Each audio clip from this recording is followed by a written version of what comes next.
إن الحمد لله نحمده ونستعينه ونستغفره ونعوذ بالله من شرور أنفسنا ومن سيئات أعمالنا من يهده الله فلا مضل له ومن يضلل فلا هادي له وأشهد أن لا إله إلا الله وحده لا شريك له وأشهد أن محمدا عبده ورسوله يا أيها الذين آمنوا اتقوا الله حق تقاته ولا تموتن إلا وأنتم مسلمون يا أيها الناس اتقوا ربكم الذي خلقكم من نفس واحدة وخلق منها زوجها وبث منهما رجالا كثيرا ونساء واتقوا الله الذي تساءلون به والأرحام إن الله كان عليكم رقيبا يا أيها الذين آمنوا اتقوا الله وقولوا قولا سديدا يصلح لكم أعمالكم ويغفر لكم ذنوبكم ومن يطع الله ورسوله فقد فاز فوزا عظيما أما بعد فإن خير الحديث كتاب الله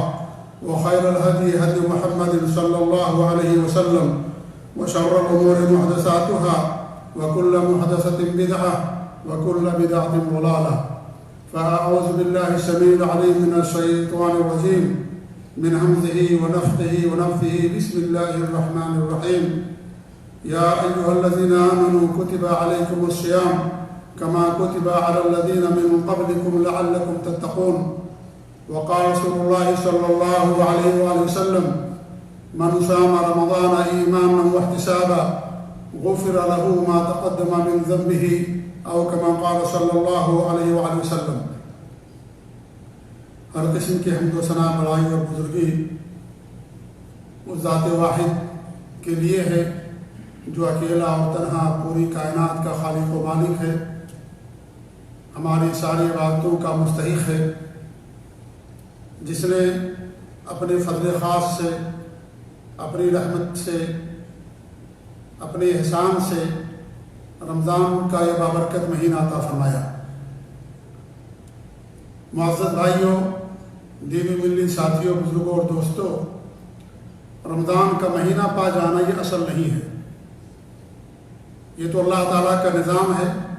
مہینہ آتا ہے جاتا ہے، دن آتے ہیں جاتے ہیں، راتیں آتی ہیں ختم ہوتی ہیں، انسان چھوٹا ہوتا ہے بڑا ہوتا ہے، فقر و فاقہ، صحت تندرستی، زندگی کے تمام مراحل سے سارے انسان گزرتے ہیں۔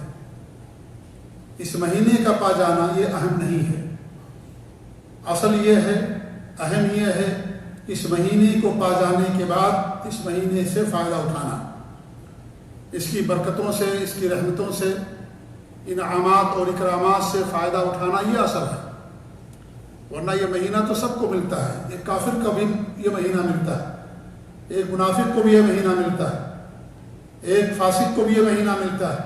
اصل یہ نہیں ہے، اصل یہ ہے کہ جب اللہ رب العالمین نے کرم کر دیا، احسان کر دیا، رمضان کا مہینہ مل گیا تو اس مہینے سے ہم فائدہ اٹھا لیں، اپنے آپ کی مغفرت کروا لیں، اپنے آپ کو جنت کا حقدار بنا لیں، اپنے آپ کو جہنم سے آزاد کرا لیں، نیک اعمال کر کے اللہ کے مقرب بندے میں اپنے آپ کو درج کروا لیں۔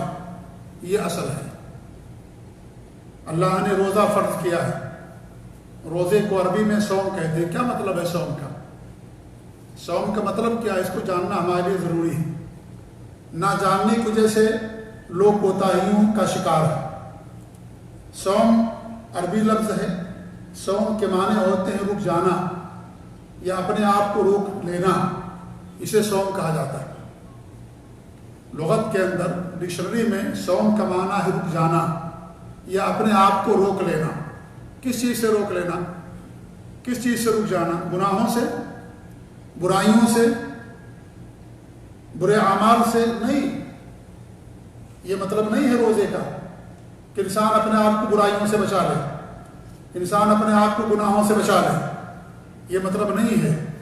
گناہ اور برائی سے تو ہمیشہ اپنے آپ کو بچانا ہے، چاہے رمضان کا مہینہ ہو یا رمضان کے علاوہ کوئی اور مہینہ ہو۔ برائی اور گناہ ایک لمحے کے لیے بھی کسی کے لیے حلال نہیں ہوتی، ایک سیکنڈ کے لیے بھی حلال نہیں ہے کوئی برائی کرنا، کوئی گناہ کرنا۔ سب کے لیے اللہ نے اس کو حرام کر دیا ہے۔ جھوٹ بولنا ہمیشہ حرام ہے، رشوت لینا ہمیشہ حرام ہے، جھوٹی قسمیں کھانا ہمیشہ حرام ہے، دھوکہ دینا، غیبت کرنا، چغل خوری کرنا ہمیشہ حرام ہے، یہ شرک کرنا، بدعت کرنا ہمیشہ حرام ہے۔ ایک لمحے کے لیے بھی چیزیں کسی کے لیے حلال نہیں ہوتی. تو کس چیز سے رک جانا؟ سوال یہ ہے کہ کس چیز سے رک جانا؟ ان چیزوں سے رک جانا جس سے انسان کا روزہ ٹوٹ جاتا ہے. وہ کون سی چیزیں جن سے انسان کا روزہ ٹوٹتا ہے؟ وہ چیزیں ہیں جن کو اللہ نے حلال کیا ہمارے لیے، وہ چیزیں ہیں، ان سے روزہ ٹوٹتا ہے. کھانا پینا حلال ہے نا، اللہ نے پاکیزہ چیزیں ہمارے لیے پیدا کی ہیں، سب حلال ہمارے لیے پاکیزہ چیزیں. کھانا پینا حلال، انسان کی زندگی اسی پر قائم ہے. انسان اگر بھوکا رہتا ہمیشہ کھانا نہیں کھاتا ہے تو حرام اس کے لیے اپنے نفس کو عذاب دیتا، تکلیف دیتا ہے. اللہ نے پاکیزہ چیزیں ہمارے لیے حلال کی. کھانا ہمارے لیے حلال ہے، پینا حلال ہے، بیوی کے پاس جانا حلال ہے. یہی نہیں، اگر کوئی آدمی بیوی کے پاس جاتا ہے اس نیت سے کہ نیک اولاد پیدا ہوگی، امت مسلمہ کے اندر اضافہ ہوگا، تو اجر اور ثواب کا کام ہے. یہ اجر اور ثواب کا کام ہے. انسان کھاتا اور پیتا اس لیے ہے تاکہ اسے طاقت ملے، تندرستی ملے، وہ کمزوروں کی، بے بسوں کی، مظلوموں کی مدد کر سکے اپنی طاقت اور اپنی قوت سے. یہ اجر اور ثواب کا کام ہے. ہمارے بھی فرماتے تم میں سے ایک آدمی اگر اپنی بیوی کے پاس جاتا تو اسے بھی اجر ملتا ہے. صحابہ کرام نے کہا کیسے اجر ملتا؟ اپنی شہوت پوری کرتا ہے. تمہارے بھی نے فرمایا کہ اگر وہ اپنی شہوت کو غلط طریقے سے پوری کرے گا تو گناہ ہوگا کہ نہیں ہوگا؟ ہوگا گناہ. صحابہ کرام نے کہا تو کہا جو طریقہ اللہ نے حلال کیا ہے اس کے ذریعے سے اگر اپنی شہوت پوری کرتا تو اس کو اجر کیوں نہیں ہوگا؟ یہ اجر اور ثواب کا کام ہے. لیکن دن میں اگر آپ بیوی کے پاس جائیں گے تو آپ کا روزہ ٹوٹ جائے گا. اور صرف ٹوٹے گا نہیں بلکہ آپ کو سخت کفارہ دینا پڑے گا. گردن آزاد کرنا ہے، یا 2 مہینے پے در پہ روزے رکھنا ہے، یا تو 60 مسکینوں کو کھانا کھلانا. حلال چیز تھی یہ، حرام نہیں تھی یہ. دنیا اسی سے قائم ہے. اگر شادی بیاہ نہیں لوگ کریں گے دنیا ختم ہو جائے گی، اسی سے قائم ہے. لیکن اس کے باوجود بھی اس کے دن میں کرنے سے انسان کو یہ کفارہ دینا پڑتا ہے. تو وہ چیزیں جو حلال تھیں ہمارے لیے، ان حلال چیزوں سے وقتی طور پر رک جانے کا نام روزہ. یہ اصل روزہ ہے، وقتی طور پر. کب سے کب تک؟ صبح صادق سے لے کر کے سورج کے غروب ہونے تک نہ کھانا کھانا ہے، نہ پانی پینا، نہ بیوی کے پاس جانا ہے. سب چیزیں حلال ہمارے لیے. نیتیں صحیح، اجر و ثواب کا کام ہے، فضیلت والا عمل ہے. لیکن دن میں اللہ رب العالمین نے یہ حرام کر دیا ہمارے اوپر. کیوں حرام کیا ہے؟ حرام چیزیں تو سب کے لیے حرام ہے، ہمیشہ کے لیے حرام ہے. روزہ کیوں اللہ تعالیٰ کے ہاں سب سے محبوب یا بہترین عمل میں سے ہے؟ کیونکہ روزے میں انسان حلال چیزوں کو چھوڑتا ہے، مرغوب چیزوں کو چھوڑتا ہے. کھانا پینا کس کو مرغوب نہیں ہے، کس کو پسند نہیں ہے؟ سب کو پسند ہے کھانا پینا. لیکن انسان اللہ کی رضا کے لیے اس چیز کو چھوڑ دیتا ہے. بیوی کے پاس جانا، عورت سے ہمبستری کرنا، شہوت پوری کرنا، یہ مرد اور عورت کے اندر اللہ نے خصلت رکھی ہے. سب کے اندر انسان کو خوشی ملتی ہے، لیکن اس چیز کو دن میں اللہ رب العالمین نے حرام کر دیا.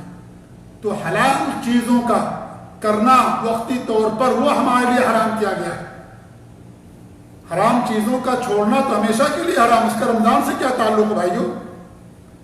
کیا کبھی جھوٹ بولنا حلال ہمارے لیے؟ کچھ لوگ رمضان کا مہینہ آتا تو کیا کہتے ہیں؟ اگر ان کی تجارت غلط ہے تو کہتے ہیں رمضان میں ہم کچھ نہیں کریں گے، رشوت نہیں لیں گے، سود نہیں لیں گے، سود کا کاروبار نہیں کریں گے، غبن نہیں کریں گے، دھوکہ نہیں دیں گے کسی کو، جھوٹی قسمیں نہیں کھائیں گے. اس طرح کی باتیں کرتے ہیں. کیوں؟ رمضان کی وجہ سے. تو سوال یہ ہے کہ کیا یہ چیزیں کبھی حلال تھی ہمارے لیے؟ کبھی حلال تھی؟ نہیں، کبھی حلال نہیں تھی. یہ چیز تو ہمیشہ کے لیے حرام ہے. کبھی ایک لمحے کے لیے بھی اللہ رب العالمین اس کو ہمارے لیے حلال نہیں قرار دیا. تو روزہ اس چیز کا نام نہیں ہے. روزہ کیا ہے؟ کچھ لوگ کیا کرتے ہیں، رمضان کا مہینہ آتا ہے داڑھی وغیرہ چھوڑ دیں گے، نہیں بڑھائیں گے داڑھی، اور عید کی نماز پڑھ کر کے آئیں گے، سب سے پہلے داڑھی پر ان کا اس طرح چلے گا، یا نماز پڑھنے سے پہلے داڑھی مڑا لیں گے. ہے کہ نہیں؟ اور بھی چیزیں جو گناہ ہے کرنا اس کو چھوڑ دیتے ہیں اور کہتے ہیں کہ ہم نے رمضان سے فائدہ اٹھا لیا. یہ فائدہ نہیں میرے بھائی. رمضان یہ نیکیوں کا مہینہ ہے، اور نیکیوں کا مہینے کا مطلب صرف یہ ہے کہ اس مہینے کے اندر آپ کو ثواب زیادہ ملے گا بس، اور اس کے علاوہ کچھ نہیں ہے. یہ آپ یہ نیکیاں صرف 4 نیکیاں ایسی ہیں جو انسان اس مہینے کے اندر کرتا اور مہینے میں نہیں کر سکتا، صرف 4 نیکیاں بس، باقی اور نیکیاں ہمیشہ کے لیے ہیں۔ نماز پڑھنا، قرآن کی تلاوت کرنا، صدقات و خیرات کرنا، زکوٰۃ دینا، غریبوں کی مدد کرنا، نوافل پڑھنا، عمرے کرنا، جتنے بھی نیک اعمال ہیں 4 کو چھوڑ کر کے باقی تمام نیک اعمال ہر مہینے کے اندر انجام دیے جاتے ہیں۔ وہ 4 عمل کون سے ہیں؟ ایک تو رمضان کا روزہ فرض ہے، باقی مہینوں میں روزہ فرض نہیں، مسنون ہے۔ نمبر 2 کیا ہے؟ اس مہینے کے اندر زکوٰۃ الفطر ادا کیا جاتا ہے، اس مہینے سے زکوٰۃ الفطر کا تعلق ہے۔ 2 چیز ہو گئی۔ تیسری چیز کیا؟ شب قدر، جو اس مہینے کے اندر آتی ہے شب قدر، کسی اور مہینے کے اندر شب قدر نہیں آتی۔ 4تھی چیز کیا؟ عید کی نماز پڑھنا، اور اگر 5ویں چیز لے اعتکاف کرنا رمضان کے مہینے میں۔ باقی کون سا ایسا عمل ہے جو آپ کے لیے اور دنوں کے اندر مسنون نہیں ہے؟ سب مسنون ہے دیگر مہینوں میں کرنا، قرآن پڑھنا، زکوٰۃ و خیرات کرنا، نیکیاں کرنا ہر مہینے کے اندر مسنون ہے۔ روزہ رکھنا مسنون روزہ، اس مہینے میں کرنے سے آپ کو ثواب زیادہ ملے گا۔ اللہ نے اس مہینے کے اندر ثواب کے اندر اضافہ کر دیا۔ آپ اگر رمضان میں روزہ رکھو گے، کیا نام عمرہ کرو گے، 1 حج کے برابر ثواب ملے گا، اور مہینوں میں عمرہ کرو گے اتنا ثواب نہیں ملے گا۔ قرآن پڑھو گے اس مہینے میں زیادہ ثواب ملے گا اور مہینوں کے مقابلے میں۔ اسی مہینے میں اللہ نے قرآن کریم کو نازل فرمایا، اور ہمارے نبی صلی اللہ علیہ وسلم ہر مہینہ، ہر سال، ہر رمضان میں 1 مرتبہ قرآن کریم پڑھ کر کے جبریل امین کو سناتے تھے۔ اس کا مطلب یہ نہیں کہ آپ 1 ہی مرتبہ قرآن پڑھتے تھے، کچھ لوگوں کو غلط فہمی ہو گئی، 1 ہی مرتبہ نہیں پڑھتے تھے قرآن کریم، 1 مرتبہ پڑھ کر کے جبریل امین کو سناتے تھے، باقی تو آپ تو پڑھتے ہی تھے، کیونکہ جبریل امین تو ہمیشہ نہیں آتے تھے۔ جب اللہ تعالیٰ کا حکم ہوتا تھا تب آسمان سے نیچے آتے تھے وہی لے کر کے، تو جب آتے تھے تو اس کا فائدہ اٹھاتے تھے، غنیمت جانتے، اور جبریل امین جن پر کے ذریعے سے اللہ نے قرآن نازل کیا ان کو پہلے پڑھ کر کے سناتے تھے۔ تو ایسا نہیں کہ رمضان میں صرف 1 مرتبہ ختم کرتے تھے، ایسا نہیں ہے، 1 مرتبہ پڑھ کر کے جبریل امین کو سناتے تھے، باقی کتنی بار ختم کرتے تھے اللہ بہتر جانتا ہے۔ جی ہاں، تو کیوں؟ اس لیے رمضان میں قرآن اللہ نے نازل فرمایا، اس لیے قرآن پڑھنے کا اجر اور ثواب زیادہ ہے، زکوٰۃ صدقات خیرات کرنے کا اجر و ثواب زیادہ ہے، اس مہینے کے اندر زیادہ اجر اور ثواب ملتا ہے۔ تو اس مہینے کے اندر نیکیوں میں کے ثواب میں اضافہ کر دیا جاتا ہے، نیکیوں میں اضافہ کر دیا جاتا ہے، ورنہ یہ مطلب نہیں ہے کہ اس مہینے کے اندر نیکی کر لیں باقی اور مہینے کے اندر چھوڑ دیں، جیسے کہ ہے یہ چیز ہے کہ نہیں، رمضان کا مہینہ آتا ہے، اچھی چیز ہے، ہونا چاہیے۔ اللہ تعالیٰ ان کو، ہم کو، سب کو ثابت قدمی عطا کرے نیکیوں پر، اطاعت پر، عبادات پر۔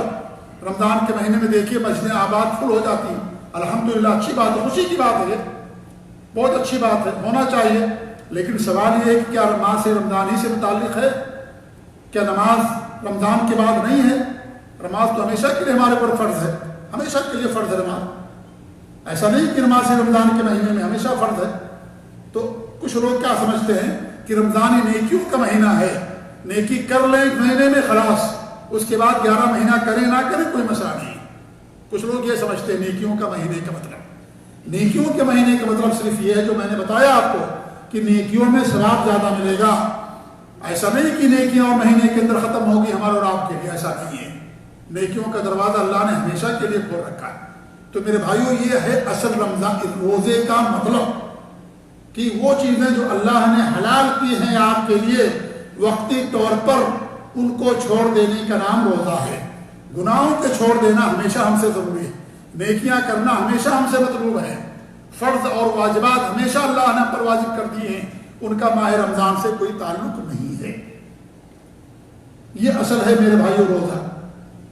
صحیح بخاری کی ایک حدیث ہے کہ آپ صلی اللہ علیہ وسلم مسجد کے اندر تشریف فرما تھے، 3 لوگ آئے، ابو واقد اللیثی رضی اللہ تعالیٰ عنہ حدیث کے راوی جو فتح مکہ کے موقع پر انہوں نے اسلام قبول کیا تھا، وہ بیان کرتے ہیں کہ آپ صلی اللہ علیہ وسلم مسجد کے اندر تشریف فرما تھے، 3 لوگ تشریف لائے، مسجد کے اندر 3 آدمی داخل ہوئے، ایک آدمی تو چلا گیا، آپ درس دے رہے تھے، وعظ و نصیحت کر رہے تھے، لوگوں کے ساتھ بیٹھے ہوئے تھے، ایک آدمی چلا گیا، 2 آدمی اندر آئے، ایک آدمی نے دیکھا کہ ہمارے نبی کے آس پاس قریب میں ایک جگہ خالی ہے، وہاں آ کر کے وہ بیٹھ گئے، اور ایک آدمی شرما گیا کہ کیا میں اندر جاؤں، قریب کیا جاؤں، لوگ بیٹھے ہوئے ہیں، اللہ کے رسول کو سے شرم آ گئی، اسے مسلمانوں سے صحابہ سے اس کو شرم آ گئی، سب سے آخر میں وہ بیٹھ گیا۔ ہمارے نبی نے کیا فرمایا؟ ہمارے نبی نے فرمایا کہ تینوں لوگوں کے بارے میں کہ ایک وہ شخص جو آ کر کے ہمارے قریب بیٹھا، اللہ تعالیٰ کی اس نے پناہ طلب کی، اللہ رب العالمین نے اس کے لیے علم حاصل کرنے کے راستے کو آسان کر دیا، اللہ رب العالمین نے اسے پناہ دے دی، اللہ رب العالمین نے اس کے لیے رحمت فرمائی، اور جو لوگوں سے شرما کر کے سب سے آخر میں بیٹھ گیا، اللہ تعالیٰ اس سے بھی شرما گیا۔ مطلب یہ ہوا کہ لوگوں سے شرمانے کی وجہ سے اللہ رب العالمین بھی شرما گیا، اور لوگوں اور اس کا مواخذہ نہیں کیا، اس کی گرفت نہیں کہ اللہ رب العالمین نے، اور اس عمل پر بھی اسے اجر اور ثواب مل گیا۔ لیکن تیسرا وہ آدمی جو مسجد کے اندر داخل تو ہوا، لیکن مسجد میں آ کر کے نہیں بیٹھا، علم سے فائدہ نہیں اٹھایا، نبی کی حدیث نہیں سنی، اللہ نے اس کو دور کر دیا، اللہ نے کیا کیا؟ اس کو دور کر دیا۔ تو اسی طریقے سے تین قسم کے لوگ ہوئے، یہی صورتحال رمضان کے تعلق سے بھی ہماری بنتی ہے۔ کچھ لوگ ایسے رمضان کا مہینہ آتا ہے، ان پر کوئی فرق نہیں پڑتا ہے، جیسے اور مہینہ ویسے یہ بھی مہینہ، کوئی فرق نہیں پڑتا ان کے اوپر، کوئی فائدہ نہیں اٹھاتے، روزہ تک نہیں رکھتے میرے بھائی۔ اگر ان کو خوشی ہوتی صرف اس لیے کہ رمضان میں اچھے اچھے کھانے ہمیں ملیں گے بس، ورنہ ان پر کوئی فرق نہیں پڑتا، دن میں کھاتے ہیں لوگوں کے سامنے۔ یہاں تو الحمدللہ مملکت سعودی عرب کے اندر یہ چیز نہیں ہوتی، اسلامی مملکت ہے الحمدللہ، کتاب و سنت کا نفاذ ہے، الحمدللہ چیزیں یہاں نہیں ہوتی، ہوٹلس اور دکانیں بقالات سارے بند رہتے ہیں، دن کے اندر نہیں کھلتے ہیں الحمدللہ۔ لیکن وہ ممالک جو غیر اسلامی ممالک ہیں، آپ وہاں دیکھیں گے ایک مسلمان دن میں ہوٹل میں جا کے کھانا کھاتا ہے، بلکہ اس کی بیوی اس کے لیے کھانا بناتی ہے، اگر نہ بنائے تو اس کو طلاق دے دے گا، اس کو مارتا بھی ہے، غصہ بھی کرتا ہے۔ یا باپ نہیں روزہ رکھتا ہے تو بیٹی کھانا بنا کر کے دیتی ہے، یا بھائی نہیں روزہ رکھتا بہن کھانا بنا کر کے دیتی ہے۔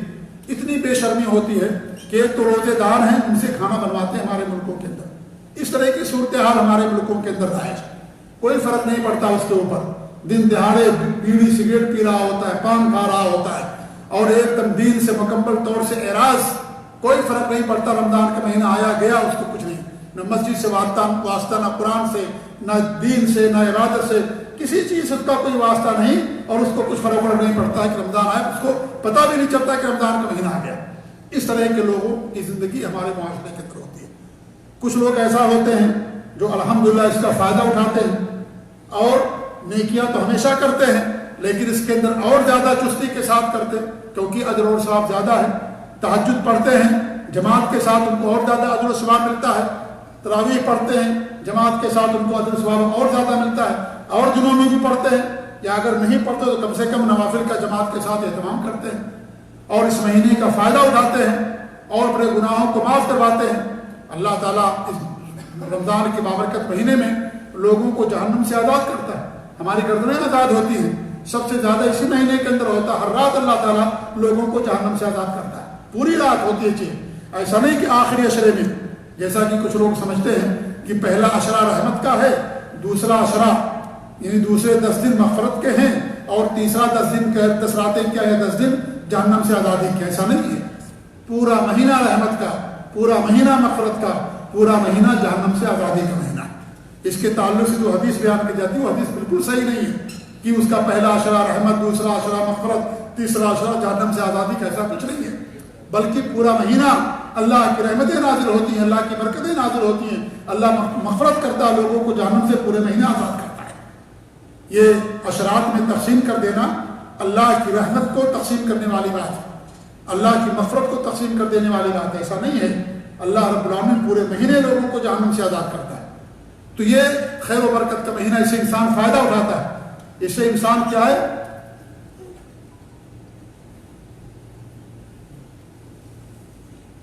اللہ مستعان، اللہ واسطہ اور انشاءاللہ۔